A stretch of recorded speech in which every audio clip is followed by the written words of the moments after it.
পরম করুণাময় এবং অসীম দয়ালু আল্লাহর নামে শুরু করছি। তো আজকে আমরা কথা বলবো বাংলাদেশের নৌবাহিনীতে মার্চ মাসের 12 তারিখ 2017 সালে সংযুক্ত জয়যাত্রা সাবমেরিনকে নিয়ে, যেটা হচ্ছে একটা চাইনিজ মিং ক্লাস সাবমেরিন। তাহলে চলুন ভিডিওটা ইন ডিটেইলে শুরু করি।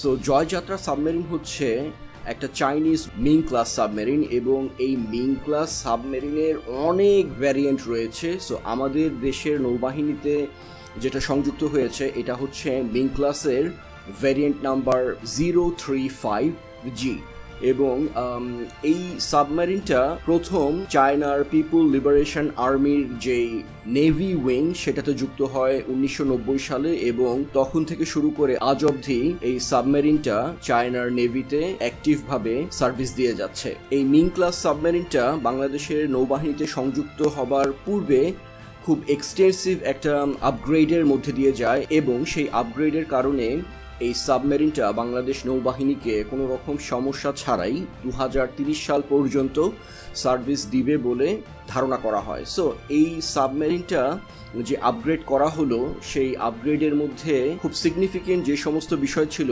সেটা হলো এখানে ইনস্টল করা হয়েছে নতুন কম্পিউটার, নতুন সেন্সর, নতুন কমিউনিকেশন সিস্টেম এবং ক্রু মেম্বারদের কমফোর্টের কথা চিন্তা করে খুব অত্যাধুনিক ইন্টেরিয়র ডিজাইনও ভেতরে করা হয়েছে। এই মিং ক্লাস সাবমেরিনটা চায়নার থেকে বাংলাদেশের চিটাগং পোর্টে এসে যুক্ত হয় হচ্ছে ডিসেম্বর মাসের 22 তারিখ 2016 সালে এবং পরবর্তীতে এটা মার্চ মাসের 12 তারিখ 2017 সালে বাংলাদেশ নৌবাহিনীর বহরে যুক্ত হয়। এই জয়যাত্রা মিং ক্লাস সাবমেরিনটা ব্যবহার করে হচ্ছে টাইপ ET-31 এবং টাইপ ET-40 টর্পেডো। এই ET-31 টর্পেডোর রেঞ্জ হচ্ছে 15 কিলোমিটার এবং এটা 40 নটস অ্যান আওয়ার স্পিডে ট্রাভেল করতে সক্ষম এবং এই টর্পেডোটা অ্যাক্টিভ অথবা প্যাসিভ অ্যাকুস্টিক সোনার রেডার দ্বারা পরিচালিত হয় এবং এই ET-31 টর্পেডোটা হচ্ছে মূলত একটা অ্যান্টি শিপ টর্পেডো। পরবর্তীতে আসছে হচ্ছে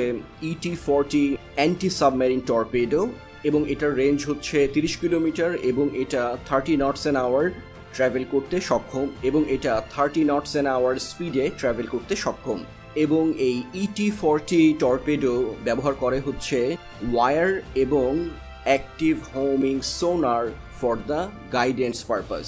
মানে হচ্ছে যে এই টর্পেডোটা লঞ্চ করার পরে টর্পেডোটা কিভাবে তার লক্ষ্য বস্তুকে আঘাত করবে সেই দিক নির্দেশনা দেওয়ার জন্য মূলত এই দুটা সিস্টেম এই টর্পেডোটা ইউজ করে। একটা হচ্ছে ওয়ার এবং আরেকটা হচ্ছে অ্যাক্টিভ অ্যাকুস্টিক সোনার। সো এই সাবমেরিনটাতে ইনস্টল করা হয়েছে চাইনিজদের তৈরি HSQ2-262C অ্যাক্টিভ সোনার এবং একটা Chinese variant of French DUUX-5 passive সোনার, একটা MRK-50 Topol surface search radar এবং একটা 921A electronic warfare sweet.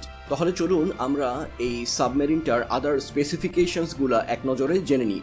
So এই সাবমেরিনটা তৈরি হয় হচ্ছে চায়নার উচাং শিপইয়ার্ডে এবং এটা হচ্ছে একটা 035G মিং ক্লাস সাবমেরিন এবং এটার ওজন হচ্ছে 2110 টন এবং এটার লেন্থ হচ্ছে অলমোস্ট 250 ফিট, 1 ফিট কম এবং এটার ইঞ্জিনে রয়েছে হচ্ছে একটা type E390ZC-1 diesel electric engine যেটা 5200 হর্স পাওয়ার জেনারেট করে এবং স্পিড এইটা হচ্ছে যখন একবারে সাবমার্জ থাকে তখন এটার স্পিড হচ্ছে অ্যারাউন্ড 18 নটস পার আওয়ার অথবা 33 কিলোমিটার পার আওয়ার এবং এটা যখন সারফেস থাকে তখন এটার গতি হচ্ছে 15 নটস অথবা 28 কিলোমিটার প্রতি ঘন্টায় এবং এই সাবমেরিনটা একসাথে 14টা খুব হাইলি কেপেবল টর্পেডো অথবা 32টা নেভাল মাইন ক্যারি করতে পারে, যেটা এটাকে খুবই